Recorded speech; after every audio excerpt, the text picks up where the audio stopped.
Hi friends, my name's Trish Roberts, so you're watching Faint Signals from Riga.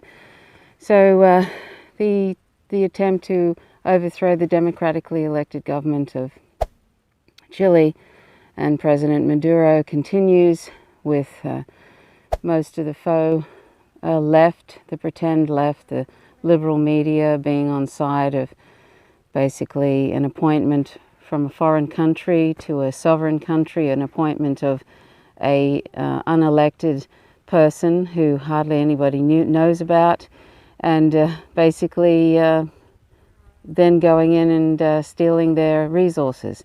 That's what the pretend left and the liberal media are promoting. And you know, it's a return of the Monroe Doctrine, where the United States believes that these people are in their backyard and they have the rights to do whatever they wish. So I wanted to share with you a very, very good news source, Venezuela Analysis. We should support Venezuela Analysis because it's probably one of the very few real sources of news about Venezuela. You can get, of course, the Empire Files and Max Blumenthal and Ben Norton, Rania Khalek, and a few others, of course, give you, you know, the truth about what's going on in Venezuela, about U.S. imperialism. But Venezuela Analysis is right there at the heart of everything. So if you can check that out. And I wanted to share with you a few paragraphs from a recent essay they did. It's called The 12-Step Method to Conduct Regime Change. It says, on September 1970, U.S. President Richard Nixon and National Security Advisor Henry Kissinger authorized the U.S. government to do everything possible to undermine the incoming government of the socialist president of Chile, Salvador Allende. Nixon and Kissinger, according to the notes kept by the CIA director Richard Helms, wanted to, quote, make the economy scream, end quote. In Chile, they were not concerned about the risks involved. War was acceptable to them as long as Allende's government was removed from power. The CIA started Project FUBELT with $10 million as a first installment to begin the covert destabilization of the country. U.S. business firms such as telecommunications giant ITT, the soft drink maker Pepsi Cola, and copper monopolies such as Anaconda and Kennecott put pressure on the U.S. government once Allende nationalized the copper sector on July 11, 1971. Chileans celebrated this day as the Day of National Dignity. The CIA began to make contact with sections of the military seen to be against Allende. I hope I'm pronouncing his name right. 3 years later, on the September 11, 1973, interesting date by the way, these military men moved against Allende, who died in a regime change operation. The U.S., quote, created the conditions, end quote, as U.S. National Security Advisor Henry Kissinger put it, to which U.S. President Richard Nixon answered, quote, that is the way it is going to be played, end quote. Such is the mood of international gangsterism. Chile entered the dark night of military dictatorship that turned over the country to U.S. military monopoly firms. U.S. advisors rushed in to strengthen the nerve of General Augusto Pinochet's cabinet. What happened to Chile in 1973 is precisely what the United States has attempted to do in many other countries of the global South. The most recent target for the U.S. government and Western big business is Venezuela. But what is happening to Venezuela is nothing unique. It faces an onslaught from the United States and its allies that is familiar to countries as far afield as Indonesia and the Democratic Republic of Congo. The formula is cliched, it is commonplace, a 12-step plan to produce a coup climate, to create a world under the heel of the West and of Western big businesses. Step 1. Colonialism's traps. Most of the global South remains trapped by the structures put in place by colonialism. Colonial boundaries encircle states that had the misfortune of being single commodity producers, either sugar for Cuba or oil for Venezuela. The inability to diversify their economies meant that these countries earned the bulk of their export revenues from their singular commodities. 98% of Venezuela's export revenues come from oil. As long as the prices of these commodities remained high, the export revenues were secure. When the prices fell, revenues suffered. This was the legacy of colonialism. Oil prices dropped from 160.72 per barrel in June 2008 to 51.99 per barrel in January 2019. Venezuela's export revenues collapsed in this decade. Step 2. I'm going to read a few of these because I think this is very interesting and something that gives us sort of a context. Step 2. The defeat of new international economic order. In 1974, the countries of the Global South attempted to redo the architecture of the world economy. They called for the creation of a new international economic order, the NIEO, that would allow them to pivot away from colonial reliance upon one commodity and diversify their economies. Cartels of raw materials such as oil and bauxite were to be built so that the one commodity country could have some control over prices of their products that they had relied upon. The Organization of Petroleum Exporting Countries, OPEC, founded in 1960, was a pioneer of these commodity cartels. Others were not permitted to be formed. With the defeat of OPEC over the last 3 decades, its members, such as Venezuela, which has the world's largest proven oil reserves, have not been able to control oil prices. They are at the mercy of the powerful countries of the world. And it goes on, it says there's a step 4, a culture of plunder. Step 5, debt as a way of life. Step 6, public finances go to hell. Step 7, deep cuts in social spending. Step 8, social distress leads to migration. Step 9, who controls the narrative? Step 10, who is the real president? Step 11, make the economy scream. Step 12, go to war. So I'm just going to read step 12, and it says, the National Security Advisor, John Bolton, held a yellow pad with the words 5,000 troops in Colombia written on it. These are U.S. troops already deployed in Venezuela's neighbor. The U.S. Southern Command is ready. They are egging on Colombia and Brazil to do their bit. As the coup climate is created, a nudge will be necessary. They will go to war. None of this is inevitable.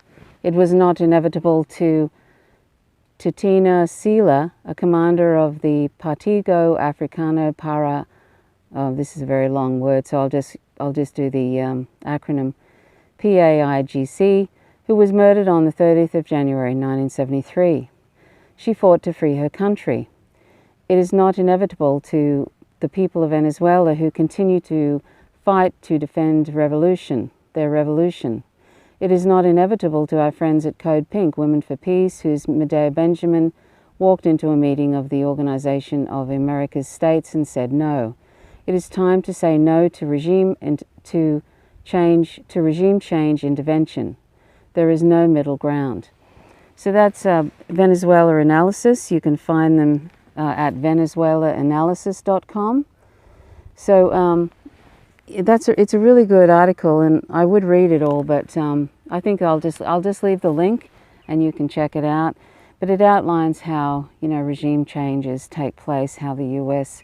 goes about it, and as you can see, what they've been doing in Chile, what they did in Chile with the eventual sort of overthrow of the democratically elected government in Chile. In 1973, the overthrow of Allende and the installment of the dictator Pinochet, who ended up, there was either hundreds of thousands of people murdered by that dictator. It was just awful. They had death squads, and it was just a dreadful thing.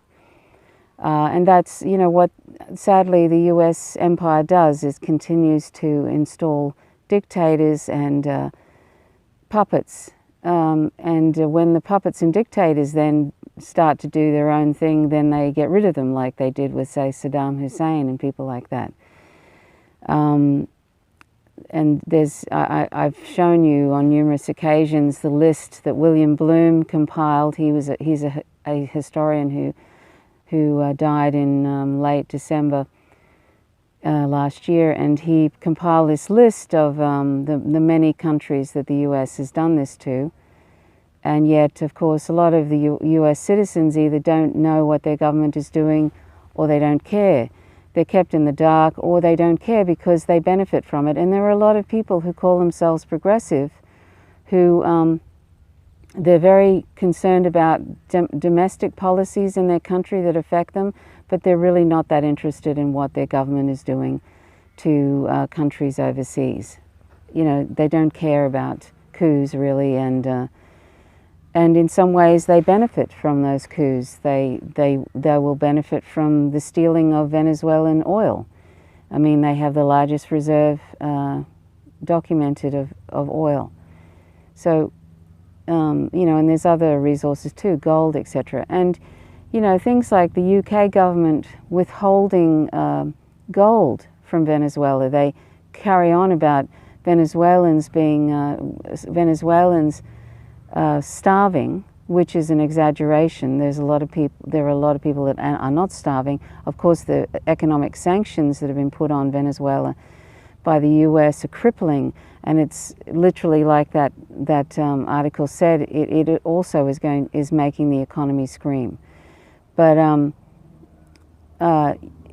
you know, the UK is withholding gold and then feigning concern for the Venezuelans who they say are starving, but won't give the gold back to Venezuela. I mean, see, this is the sort of thing, this kind of, you know, it would be unimaginable if, say, Venezuela or some other country said to the United States, okay, well, we don't like the democratically elected president you have. Of course, everybody should be saying that because every president the United States has is a horror story. But anyway, let's just pretend that this is reversed and just say Venezuela was saying, okay, we don't like the president that you've elected democratically, and we're going to suggest another president for you who is unelected and whom we've been grooming for the last 10 or so years to take over, who was intending on privatizing everything, and then we go in and we're going to steal your resources once that person is. And if we don't get that, if you don't do that, if your president does not accept this selected president, unelected person that we have chosen to take over as your president of your country, then we are going to go in militarily and do it by force.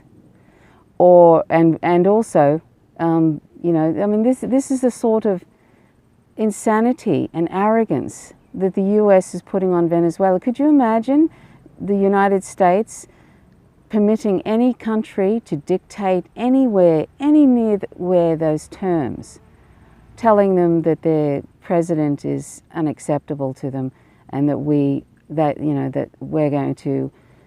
selected a president for you that's unelected, and if you don't accept that president, we're going to come in and invade your country, and we're going to fund the opposition, and we're going to put crippling sanctions on you, economic sanctions that are an act of war, so that your country is so destabilized that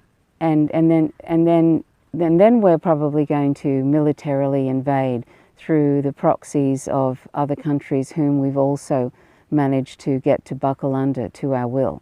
I mean, this is the sort of insanity, and the fact that there's so many European governments. It just shows how many of them are afraid of the US, and basically they're also going to benefit from this coup, and they're going to benefit via the oil and other resources. You see, this is and multinational corporations are going to benefit because of this.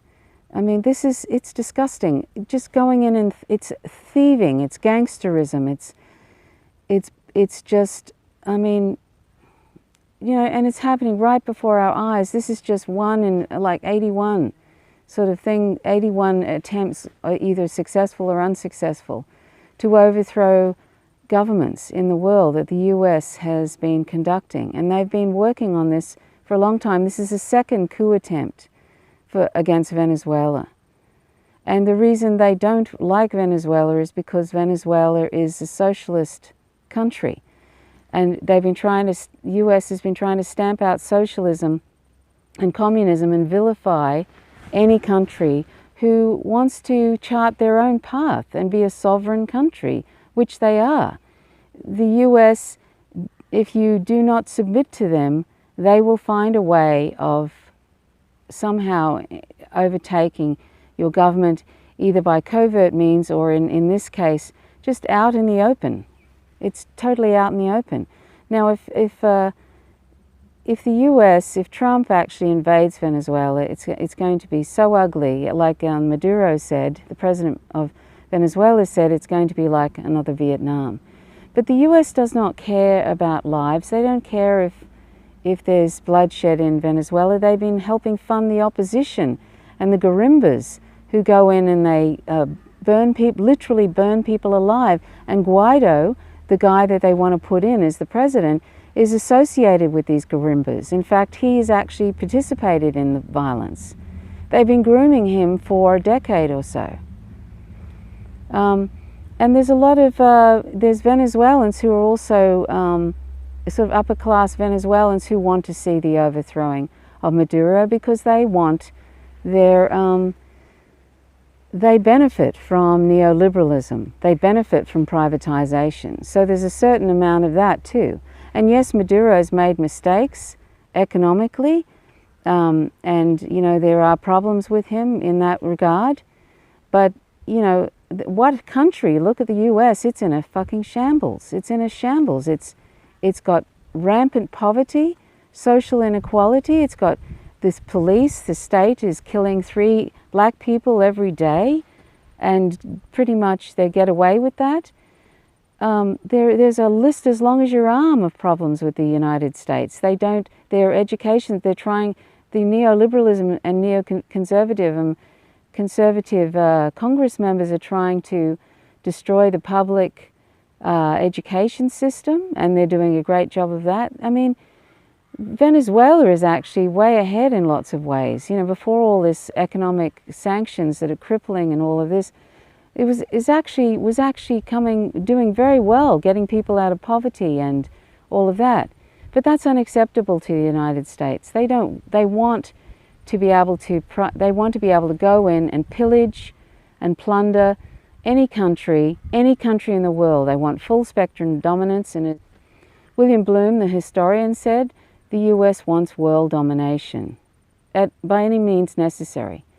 It's Hitleresque, basically, what the US is doing these days. They may not literally be putting people in gas ovens like Hitler, but they've killed, the US empire has been responsible for 20 million deaths since World War II. I think it's World War II, or is it World War I? 20 million deaths. I don't think Hitler killed that many people. And they're just plundering and invading and overturning democratically elected governments all over the world, and in doing so in particular since World War II with the help of the CIA. You know, it is Hitleresque stuff. And the crimes and the human rights abuses that they do in their own country and that they're doing to people in other countries, what they've done to Iraq is an absolute tragedy. And what they've done to Afghanistan and all these various countries. So we have to be against interventionism. We have to be against these so-called regime changes for humanitarian reasons, in quotes. The US empire has no interest in humanitarian efforts. They have no interest in human rights at all. In fact, the CIA, Mike Morrell, said that they put aside any sort of interest in human rights when it comes to US interests. And you don't need to hear that from him. It's demonstrated again and again and again. They don't even care about their own citizens. They don't even care about the so-called soldiers, the veterans. When they come back, they treat them like garbage, even though they do everything they can to get people to join the military to fight their oligarchic wars for resources and hegemony, but they don't care about the veterans at all. And 22 veterans, sorry, this little fly is very determined, 22 veterans every day kill themselves. They don't care about those 22 veterans. And they won't show you the coffins of people that come back. And the way they avoid the carnage is to just bomb the bejesus out of these places so that there's less soldiers being killed. You know, they just bomb the bejesus out of places. And, you know, they can't seem to make, they're just going from one country to another now. Syria, they want to invade Iran. I mean, after Venezuela, it'll be Iran. They're working all the time on these countries. We always have to be against interventionism, against imperialism. This is the Monroe Doctrine in action right now in relation to Venezuela.